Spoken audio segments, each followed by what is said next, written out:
Welcome on this glorious and amazing day, and thanks for joining. Hurting another human being is just wrong. Even when one makes a mistake and behaves in a certain way, that behavior needs to stop, there's various ways how to stop it without being cruel verbally, definitely physically, and emotionally. This is very interesting. There are times that our spouses can hurt us verbally and emotionally, although they have no right.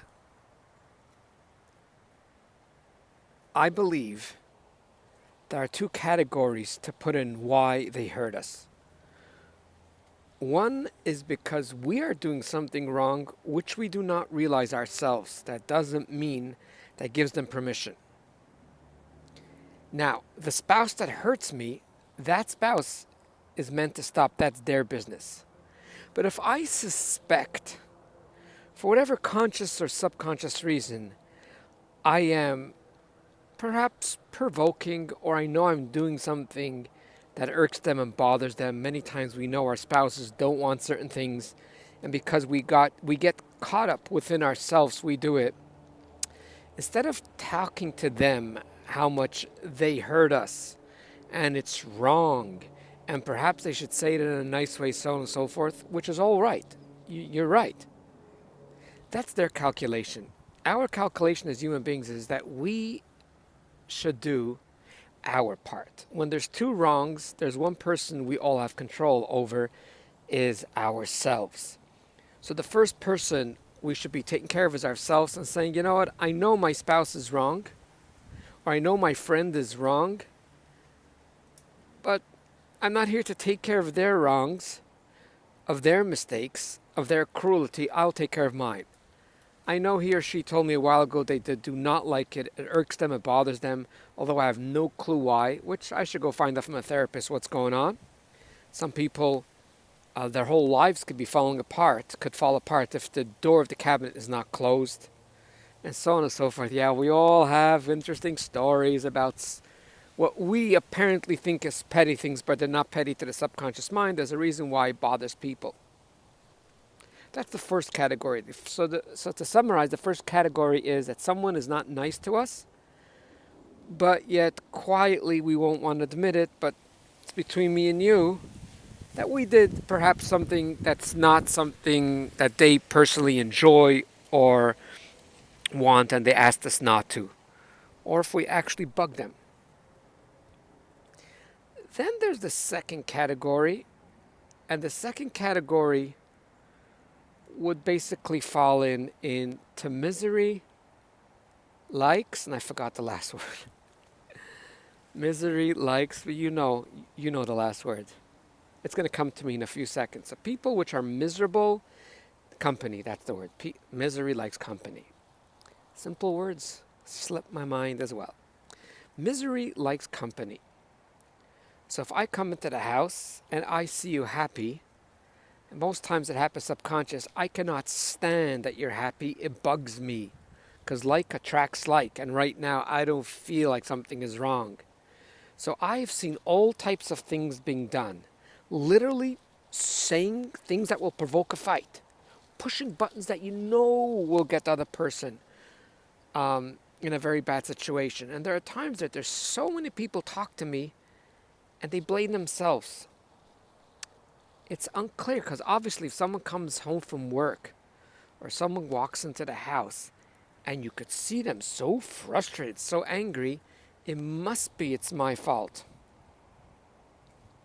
Possible. That was number one.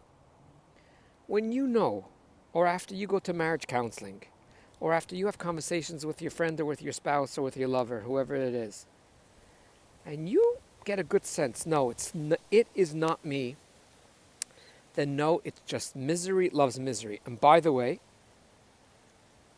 I wish I would have known this when I was a child, because I live in a world where there's people around me. Although when I record and I meditate, I sit here between darling trees that never hurt my feelings from the second I was born. They never spoke back to me either. I forgot what I was going to say. Yes, now I remember. So when you live among people, you think as a kind person that you are, as a genuine person, and a person, some of you are even peacemakers. You want to make peace. So you think, you know what? My husband or my wife gets so upset, or my friend, I think I'll be nicer. You write a love note, you express more love, you make for them surprises, you do a lot of good stuff. And in your mind, you're not even here to blame. You just don't want to get abused. So you figure, I feel like crying. There's so many people going through this trap. It's so painful. So you figure, you know what? I will do all those nice things. And I know what supper he or she likes. I'll prepare that. And I'll do this and I'll do that. You'll notice weeks, months, and years passes by. There's still all those triggers and frustration and silent treatment and verbal and emotional abuse. And heaven forbid, even physical abuse. If you know the science, you will stop making yourself miserable by trying to do something that doesn't work. You will stop making yourself miserable by doing something that doesn't work. If you want to fix something, being nicer will not work. Because again, misery does like company. The only analogy that I have, and speak to lifeguards because they would know it in greater details, heaven forbid, if someone is drowning, you want to save them and they're serious, take off your shirt, take a stick, take everything. Don't give them your hand. For we know scientifically, we know reality, people that were drowning and someone tried to save them by stretching out, now you can see my hand, oh, it's too close. By stretching out their hand to their loved ones, their loved ones, because of the adrenaline rush and because they're clinging onto life, their prefrontal cortex is not working. Survival is at its highest level, and they actually drag the other person in and they drown them. So now you have two people to drown. I know the easiest thing is to go give your hand to someone and pull them out. But if you have a doubt that they might drown you, and you're not connected, obviously, if you're holding on a pole, if you have a pole, let's say, on one side, then your other hand, give them. I hope, please discuss this first with your lifeguard. I'm not an authority on first aid. But definitely, if you have no pole, don't give them your arm. Give them a shirt, and if they're really dying, they're going to rip the shirt so fast that you won't even be able to hold on to your shirt or a stick. Because when people are drowning emotionally,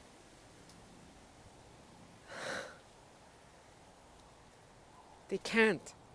I've worked with so many people that talk to me about their confusion of why they want to be up complete nights and sleep during the day, even though it hurts their job and they can't even find a job at night, or it hurts their family, and they're basically sleeping through complete days and up all nights. People that are depressed love the night because misery attracts darkness, attracts misery. People that are depressed, people that don't like that exuberance and joy, they will not like summer days. They can't stand summer days. Oh my gosh, the sun is shining. It conflicts with them. Thank God I don't understand it. And I'm happy I shall never understand it. Many things I'm working on for years, if not decades, to understand, because I love to understand things. This is one thing I don't want to understand. Or rather, I don't want to experience, because I do understand it to a certain level. There are people that will not like summer. I've spoken to those people. They're real. I look in their eyes and I listen to them carefully because they look human. But it's so they're in a different channel than I am. So I respect them, but I obviously on an emotional level do not get them. Intellectually, I understand them.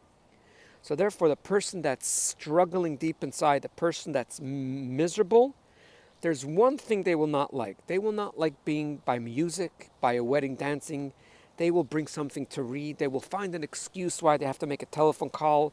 They don't even know it themselves, but it irks them. People which are jolly, it irks them. It's like they make fun of them. You know, they're so full of themselves. They're so hyper. Calm down. Let me conclude with a true story that came my way. Firsthand, I've heard it. This couple gets married. This lovely couple gets married. And the first holiday, the woman goes to the husband's family. She doesn't look too happy. They go for a walk, and the husband communicates with her and says, "You don't look happy. You look very to yourself." And sorry, I got distracted by something above me. If it falls on my head, it falls on my head. Okay. And the woman says, your family's weird. Your family is loud. Your family is just, it's like not a place to be. The husband is listening, and wondering. That's very strange, because as far as he knows, his wife's family, people simply don't even talk to each other. And there's serious issues of getting along, and there's passive aggressiveness there. And if you come into the house, make sure to be quiet and don't say anything. And here the atmosphere is everyone's talking, everyone's jolly, everyone's making jokes, everything is fine. The husband just listens. He understood part of it, disagreed with a part of it, or asked his wife, be specific, what part of it is wrong? The joking is wrong, the communicating is wrong. And obviously there was no answer, because this individual, before she got married for 26 years, she was so comfortable. That was her predisposition. The predisposition is, from when she was born, you come inside a house, everyone's quiet. You can nag, you could criticize, but there's no joking going around. So when she now goes to another home that there's liveliness, it's absurd. And she basically said, "I really would resist in the future going to your family. I really dislike it." Let's fast forward 10 to 15 years after they got married, where the husband, that's when he came to me, was in utterly shock, because he wanted to understand what's going on. And the husband comes to me and says, "What did I do? What did she do? Something is really wrong. I understand why she hated to go to my family. But the other day she told me if she has a choice to go to my family or your family, she would actually go she would actually go to the husband's family. She would go to my family," the husband says. And I listened to the beginning of the marriage, went through what went on, and I said, yeah, the predisposition has changed over 15 years. At first, her body was in shock and thought that the sunlight is horrible, thought that joking might be dangerous. A positive environment might be horrible. But slowly but surely, the transformation, the paradigm shift, which takes time sometimes for the body, she realized, hey, everyone is accepting of everyone. Everyone could say whatever they want, and everyone could share their opinion, and you could even disagree or agree. Everything is fine in this family. And slowly but surely, she realized perhaps her upbringing, her original status, her programming of absolute misery personally maybe wasn't the best. And that was a great insight that it took years and years to realize, no, there's negativity to misery. So let's get practical now.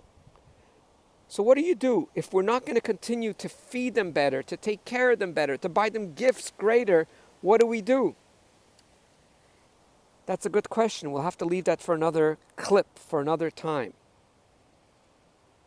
But one thing I can tell you what not to do is, it's very hurtful when you're doing something you think you can accomplish and you find out you have accomplished zero. Not only you accomplished zero, in a certain sense you made it worse, because misery likes company. And if you're becoming more flattery and more nicer, and you're extending yourself, and you're kinder, and giving gifts, and saying nice things, and looking after the other person, and you know this if it happened to you, the other person actually even gets more angry. 5% of the time, a miracle might happen. 95% of the time, it didn't happen. What I think my point is not so much what you should do, but know the two sources of emotional abuse. And if you're in the latter one, you should just know it's not your fault. Too many people have come to talk to me, and there's this deep understanding that somehow it's their fault and they're trying, and maybe they're not trying better. And in a way, being in denial that it's your fault might give you more satisfaction, is that you're dealing with a very difficult person that's right now going through a very, very difficult time. As I'm recording, I'm thinking the only thing what one might want to try to do is to have an open conversation to their friend, to their spouse, to their sibling, to their business partner that's a misery, and have a conversation how they feel around people that are quiet, timid, upset, and how they like to be in a place where there's music going on and happy people. It could be they themselves don't know. So if your conversation will be successful and you'll be able to talk to them about this concept of pain, you don't want to say maybe misery, but you'll use the term maybe pain likes company, and therefore could it be, you're going to put it as a question, could it be that sometimes my upbeat, my good mood, my joy bothers you? Could that be? Throw it at them. Throw the question at them, because maybe 1 out of 10 might apologize, maybe realize that all these years they were harassing you because misery was looking for company. Till then, you could always book a session at youaregood.ca or talk to your local therapist that you are talking now of how to go about the situation. Thanks for joining, and have yourself a wonderful and delightful day. And absolutely, yes, you are way greater than you think you are.